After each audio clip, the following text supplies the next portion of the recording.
തിരുവനന്തപുരം മുതലപ്പുഴയിൽ മത്സ്യബന്ധന വെള്ളം മറിഞ്ഞ് അപകടം രണ്ടുപേരെ രക്ഷപ്പെടുത്തി. വിവരങ്ങളുമായി ബിനോയ് ചേരുന്നുണ്ട്.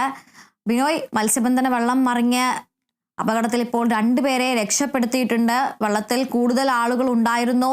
എങ്ങനെയാണ് ഈ വെള്ളം മറിഞ്ഞത്? തിരയടിച്ചാണോ അതോ ഈ കള്ളക്കടൽ പ്രതിഭാസത്തിന്റെ ഭാഗമായി കടലാക്രമണം അത്തരത്തിലുള്ള എന്തെങ്കിലും മൂലമാണോ ഈ വെള്ളം മറിഞ്ഞത്? കൂടുതൽ വിവരങ്ങൾ എന്തെല്ലാമാണ്?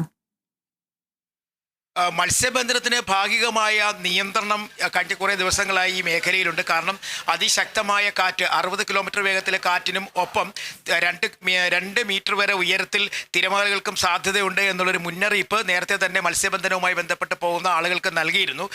മുതലപ്പുഴയിൽ നിന്ന് മത്സ്യബന്ധനത്തിന് രാവിലെ 6 മണിക്ക് പോയ വള്ളമാണ് അപകടത്തിൽപ്പെട്ടിരിക്കുന്നത്. 2 പേരാണ് വള്ളത്തിലുണ്ടായിരുന്നത്. 2 പേരെ അപ്പോൾ തന്നെ കരക്കെത്തിക്കുകയും ഉടൻ തന്നെ സമീപത്തുള്ള ചിറങ്കീഴ് താലൂക്ക് ആശുപത്രിയിലേക്ക് മാറ്റിയിട്ടുമുണ്ട്.